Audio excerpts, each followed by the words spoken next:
And so my first question I'm going to direct to the graceful Laila. I take the correction, Laila St.Matthew Daniel. I'm particularly interested in the story. So I'll ask you this. Challenges and moments of failure. Yes, we're talking about disruption today, are fundamental building blocks for a certain type of person, for collective, personal excellence. And I'm putting you on the spot. What role would you say failure plays in repurposing challenges, and how can we leverage this as a learning experience? We're talking about lemons, how do we turn that, repurpose lemons? How would you respond? Like I always say, failure actually is the stepping stone to greater success. It depends on how you view failure, actually. You either see failure as being something to bring you down. And sometimes I say, when you do not appreciate what failure can do for you, there's a bit of arrogance there. Why should I fail? You understand? Yet because you are human, there is definitely going to be failure somewhere down the line. It is your ability to move back, whatever the failure is, to move back and then have a fisheye perspective, like incoming excellency said, have the laser focus ability of an eagle to not see that failure as being something to bring you down, but what is in that failure that I need to learn? What is there for me to learn? You see, anybody who has gotten to any point that is worthwhile has a story. There is a story. That's why one of the things I always say is, what is your story? Yes. But whatever your story is, you can rewrite that story. You can decide to either stay with that chapter. Oh, exactly. Like or write that. a new Write chapter. Another chapter. All you do is flip the page over. So for me, as I wrote down here, I said failure is integral to personal and collective excellence. And for me, it's a catalyst for growth and development. And if anybody is encountering failure in any part of your life here, I would ask you not to look at it as, I am a failure, because you are now speaking to your inner being and dictating how your energy is going to flow. But you say to yourself, okay, it's happened. What is the next step for me to take to get out of this situation? Have I answered your question? Oh, yes. Look within, and that would be something that I'm taking away from that. And I put here that, it even fosters growth in the organizational sector, in the team, for team building. Yes. That is, if you're a leader, you haven't ignored the fact that your team members have gotten into a silo situation. But if you are able to enhance them, you can communicate with them, you are able to teach them how to adapt to various levels. Failure is a getting together, brainstorming, saying to them, okay, folks, this has happened. What is the next thing that we can do? Because there's always a solution. Like we say, different roads into the market. You have a market, there are different roads in there. So, beautiful.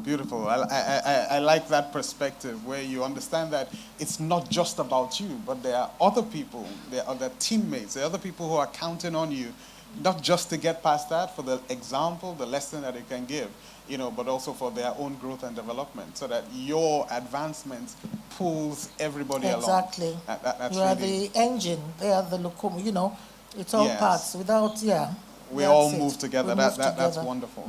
That's wonderful. Thank you for that response. I have a question for you, Irene. Definitely want to hear from you. Would you mind sharing a personal experience where an unexpected challenge presented itself? We're talking about disruptions and how we've overcome any personal challenge that has, that presented an opportunity for you to innovate and to grow. How did you disrupt a disruption, if you will, in just about in any area of your life? Okay, thank you very much for that question. Personal challenge, I can write a whole book on that. Definitely. Let me just go through a few. I think the first personal challenge that shook my world was losing my first child as a stillbirth at 32 weeks in 1993, January precisely. She would have been 31 years old now. Wow. And that's the only daughter I would have had. Wow. And when that happened to me, the question that came to my mind is, what happened? Why did this have to happen? Yes. I had no medical reason to lose my daughter.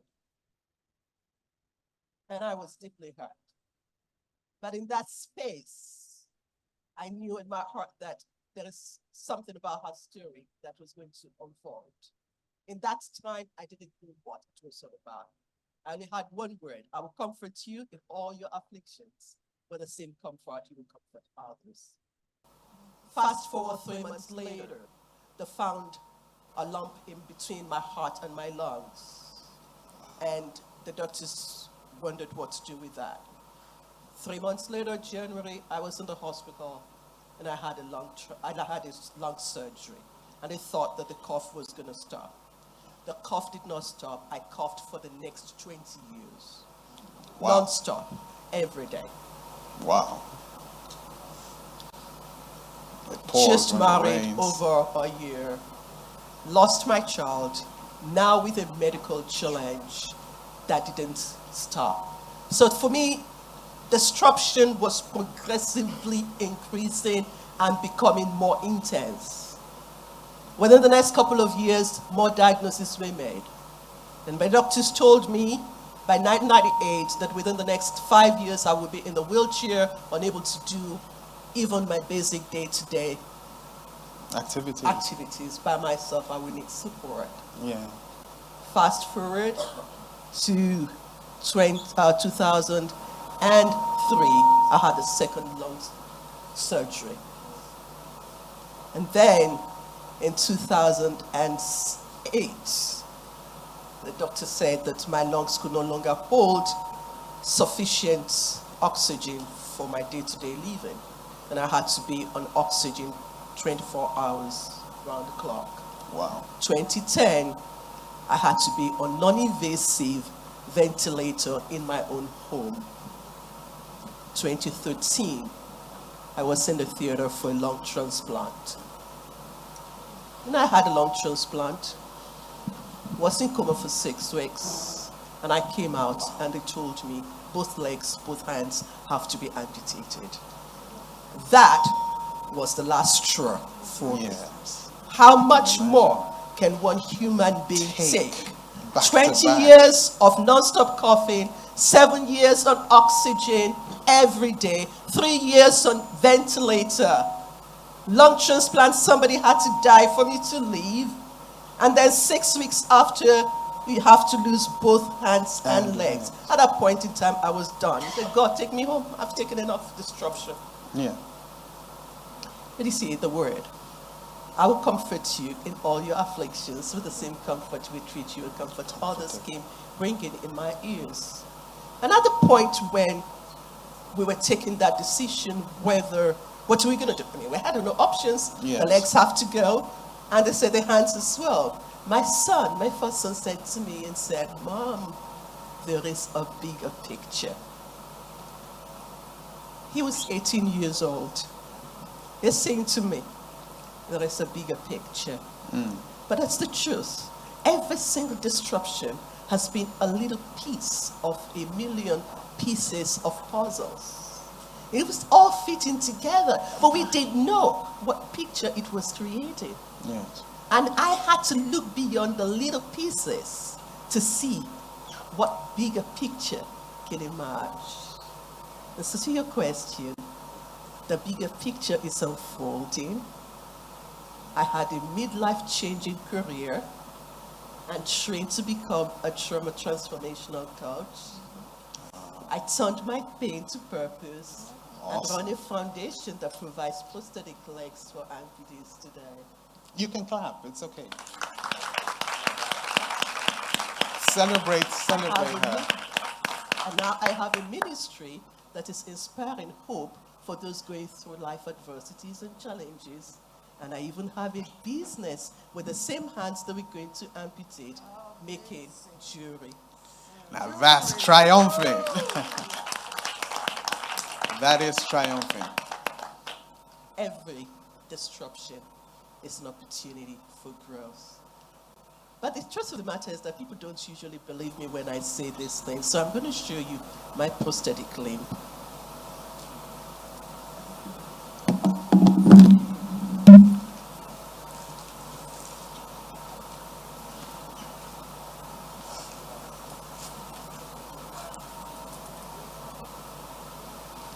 For the Thomases amongst us.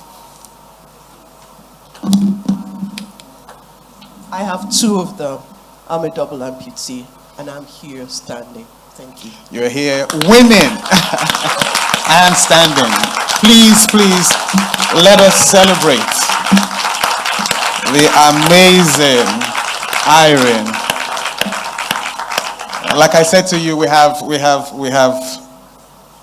conquerors, titans amongst us, and it's a privilege to have a peek into their stories and to hear about their triumphs. I'll put the next question to you, Ronya. Let's expand it, a little bit from the personal. How would you say? That's because you run your own business or your own school. How can individuals or organizations really leverage crisis when they come across these challenges or constraints? And Nigeria is that kind of environment where the law can change overnight. How do you leverage crisis or constraints to foster innovation? How do you get past those disruptions, not just as an individual, but as somebody who's driving organization or who is a significant part of a corporate structure? How can solutions, be created in the midst of those challenges? Thank you. Thank you. First of all, I'd like to say thank you to Stephanie for all of this, for inviting me. Yes, you can Clap. put your hands together. Thank you not just for the opportunity to speak, but also for the opportunity to learn and listen and meet some wonderful people and an insight to this world, Stephanie's world, and the worlds of the people around her. I'm in awe, so thank you. I wrote notes down because I'm not a public speaker. You could have fooled me. Well, I'm an actress, firstly. I'm also an acting coach. But yeah, I did write some notes down because I didn't want to forget some things that I wanted to say that I felt were important. My life experience taught me, first and foremost, to see people, to see the person in front of me and learn what motivates them, what is their story, what are their actions stemming from. We all have something that motivates us, whether it's from pain or from triumph, it doesn't matter. Whether it's a desire, we all have desires. And it is something I have to use in my work as an acting coach, as a producer or director or whatever, as an actress. And it's something that I also feel helps very much in our personal life, although it's harder to do as in our personal life than it is at work. So Easier to teach. I think seeing people is something that is our first tool in handling disruptions. And then what is disruption? When Stephanie sent me the invitation to speak at this event today, I was like, wow, this is big. It is big. What does she mean by this? So what is disruption? Essentially, I think if I break it down, it's like surprises, right? Something that takes us by surprise. I didn't expect this. And why is it that we don't like surprises? I think it's because it takes us out of control, right? It makes us feeling helpless. I don't know what to do now. And we are kind of expected to know everything about our lives, right? Oh my God, if you don't know something, that's a bad one, right? And I found in my experience, no, it's okay to say, I don't know. It's okay, take a moment. As long as you can admit it, then take a moment to rethink. And like, I think it was you who said it, Laila, or was it Pastor Borelli who said not just take a step back, to take a moment and see, not define ourselves in our failure, or was it Stephanie who said it? Not define ourselves in our failure, but rather assess the failure, see ourselves, it was Stephanie who said it, see ourselves and how the failure is affecting us. Yes. And now what can we do with it, right? So I'm saying, okay, it's okay to admit that we don't know, take a moment to think, and then believe in ourselves that we can solve this, whatever it is. And it's okay to ask the people around you to help you solve it. So that's the process of handling a disruption, for me anyway, I think. And then I took that together with my Russian upbringing, which is very similar to Nigerian upbringing, by the way. Interesting. Yes. You know, like that Nigerian guy who said to his wife, "You're going to be my wife." My father, I told you this, my Yes, father you did. came to my mother and said, "You're going to be my girlfriend." Yes. And they're married now, I don't know how many years. And yeah, you know, studying first, family next, then everything else. But the strongest thing I took from my Russian parents was follow your dreams, no matter what. Yes, and so that really forces you to handle any disruption and to believe in yourself and to go for it. And so with that attitude, I came into Nigeria, and that was again a huge disruption. That was not the plan. I did not plan on Really? coming here. Interesting. That famous quote of life is what happens when you're busy making other plans. That's what happened to me. But I'm very grateful it did. And so Nollywood found me and said, okay, we need this person. I mean, I was an acting coach before I came here for almost a decade, and an actress and a director and everything. And then I came here and found this industry that, okay, come. We need you. I was like, oh, wait a minute. I wasn't expecting this. And I come from theater. I don't come from film, right? So film found me, and I'm like, what do I do now? So I went back to school. I went to Met Film School, yes, to study film. And so when you ask me, how do we as an organization can manage disruptions, I think my first two biggest words would be education and, and I think it was, again, somebody said it here already. If we educate ourselves, if we seek knowledge, if we seek resources, and not just one, more than one, yes, knowledge yourselves and don't rely just on one resource, right? I think that's, and then the second thing I found personally that helped me mitigating the disruption in my life was giving. So I came to Nigeria and I started giving coaching services, and I say giving as in freely giving, yes. Coaching to actors in need, and then it's, I mean, I didn't plan this. People came to me and said, okay, let's collaborate. We need this training, we need this, we need that. And I said, okay, let's do this.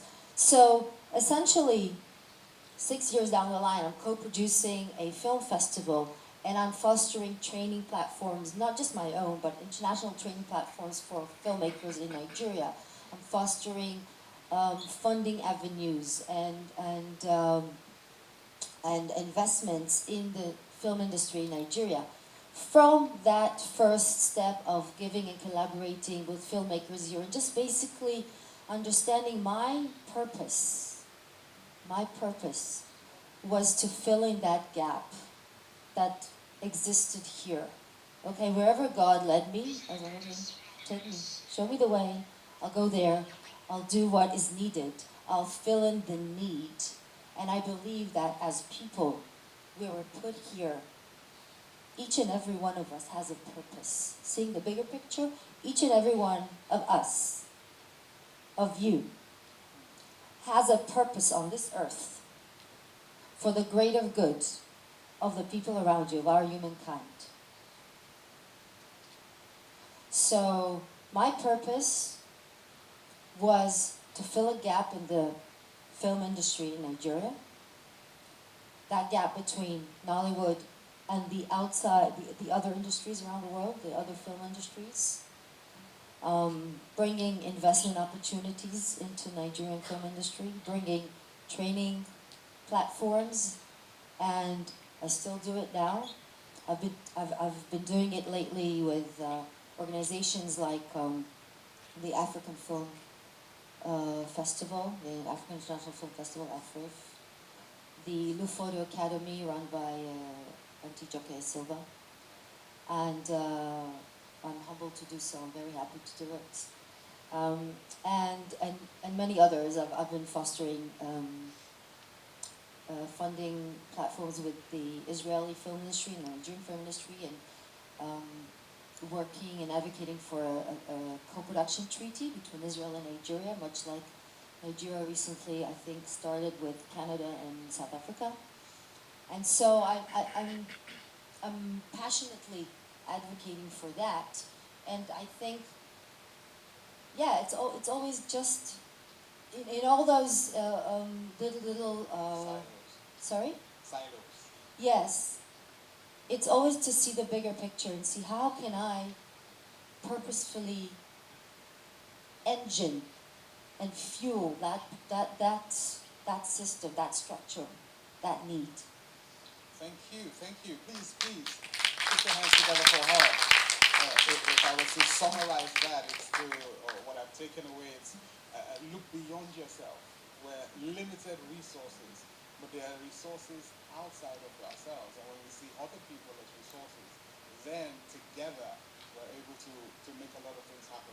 It's a saying we have here in our part of the world: if you want to go quickly, you go alone. But if you want to go further, then you have to go with other people.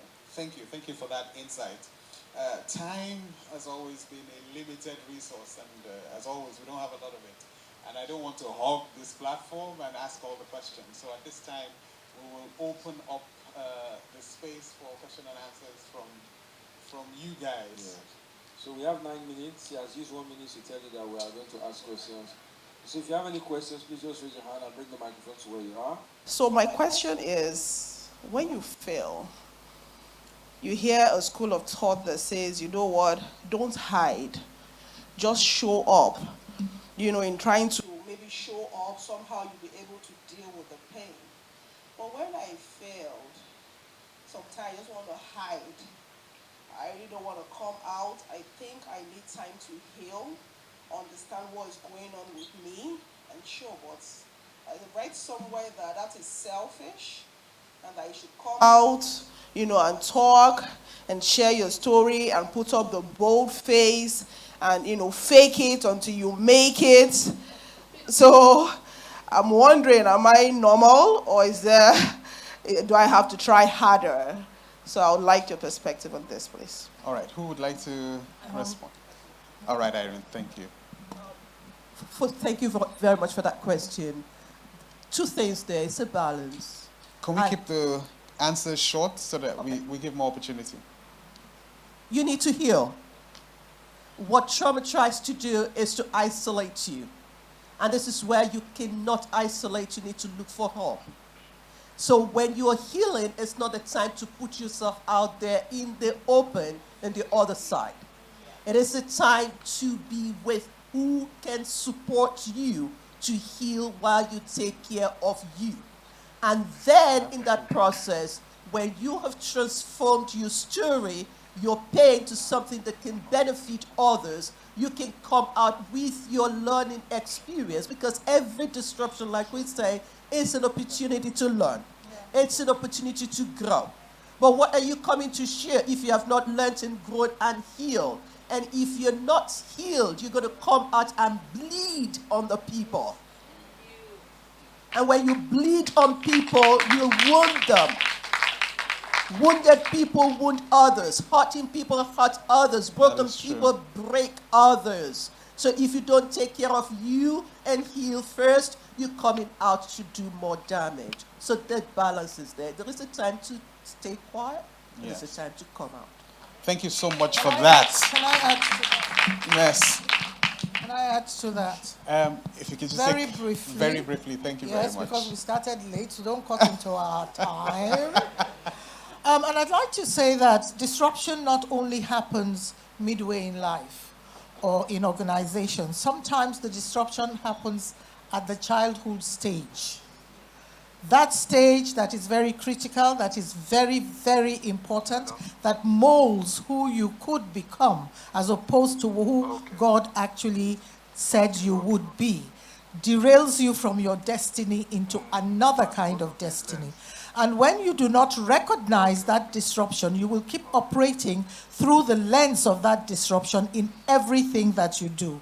So you go into, self-sabotage, you live a false life. A lot of people who go and do things to themselves, when you dig deep, is because they are not happy with who they are inside of themselves. And they believe that by enhancing in different ways and forms, maybe they will be accepted. Maybe they will make an impact. I came from a very dysfunctional childhood. Yes. Abuse is not only sexual, neglect is abuse. You understand? Abandonment is abuse. Rejection is abuse. And for a long time, my own kind of rejection very quickly is from my mother, who was a woman. She's dead now. Long time. Who was a woman, but was not a mother. They're two different things. Yeah. You are a woman, but you are not a mother. And even if you try to give that child or children things and make the environment okay, there's something that child will keep looking for all through her life or his life. And what happens is you are going to make wrong decisions, you are going to take wrong steps because you keep looking for that thing that is missing. And for a long time, I was searching. I made wrong decisions. But there was a bigger force when I look back that was making sure that I was not consumed by my pain, was not consumed by my hurt. And all these things, just short before my timekeeper, all these things at a certain point, when revelation came, when opportunity came to really dig in, and it took years, I then realized that I had to start with myself. I had to come to terms that I'm not defined by the failures of my mother, but I will be defined as to how I respond, how I treat my 4 kids. I have 4 girls. That is where my own definition will come from.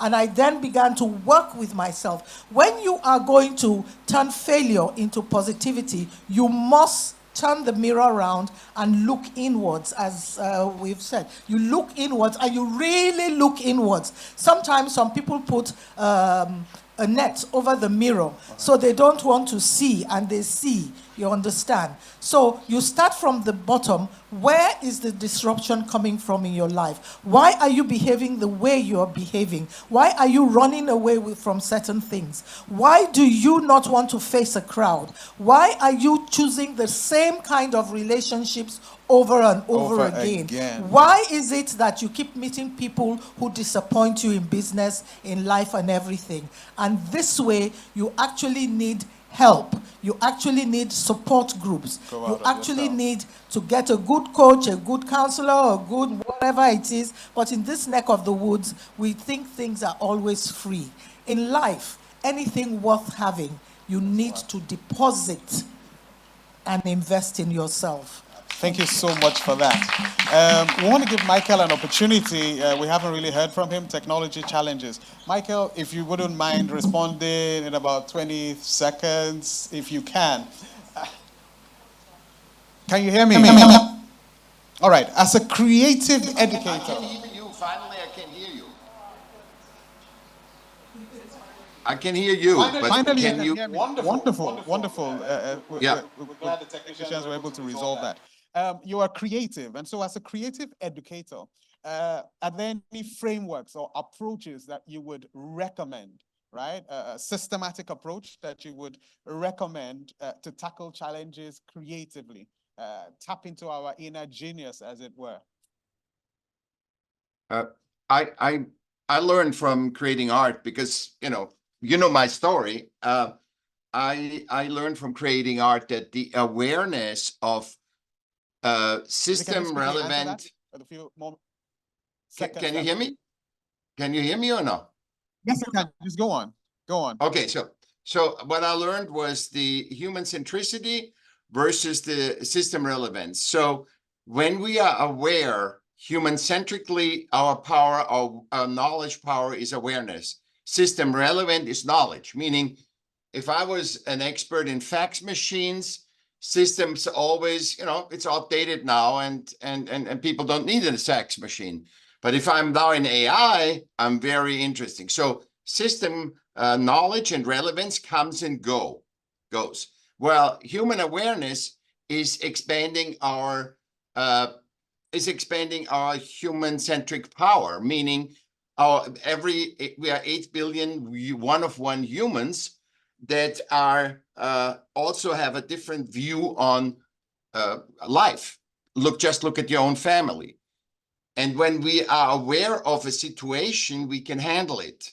The problem is that a disruption is a pure system-relevant action, meaning, please look up disruption in the dictionary, which I did, and it's only negative. It's like war. It's like saying, so don't make disruption positive humanly, but see it what it is. So it's like war. Don't make ever war positive, but see why system or disturbed system leaders do war. So it is a tool for system relevance. Disruption is a tool for system relevance, and it should never be embraced and saying this is a positive thing. It's not a positive thing. The resolve of it can be positive, meaning we have to pay less for something. But the people that worked in the old systems are basically destroyed, So be aware of what disruption is our biggest power.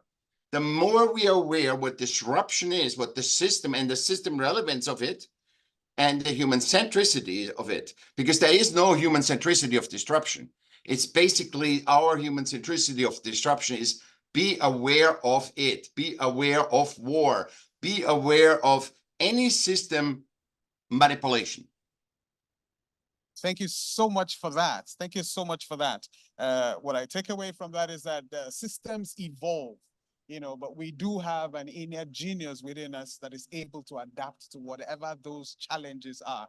And with that perspective on your disruption, then you are able to overcome whatever the challenges are. I particularly enjoy the topic, which is about converting your lemons. And I like it because it's not about stones. If you had a stone, what would you do? But a lemon can be converted to lemonade, like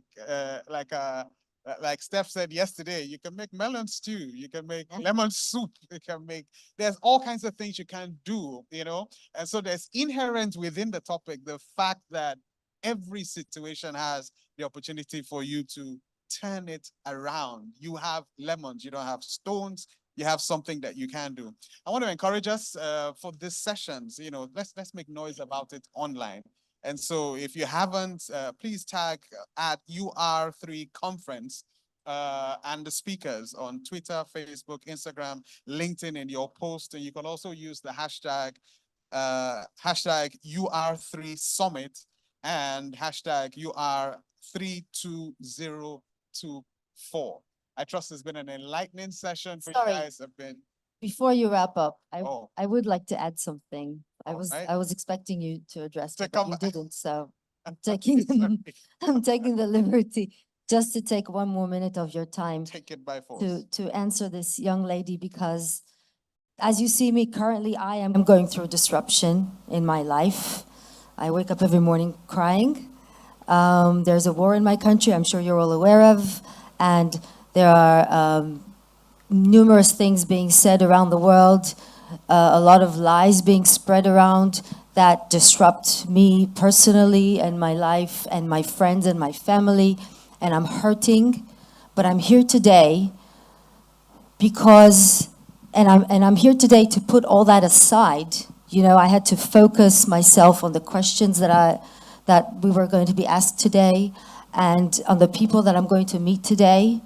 And like I said, for me anyway, it helps me to focus on other people's needs and not just my need.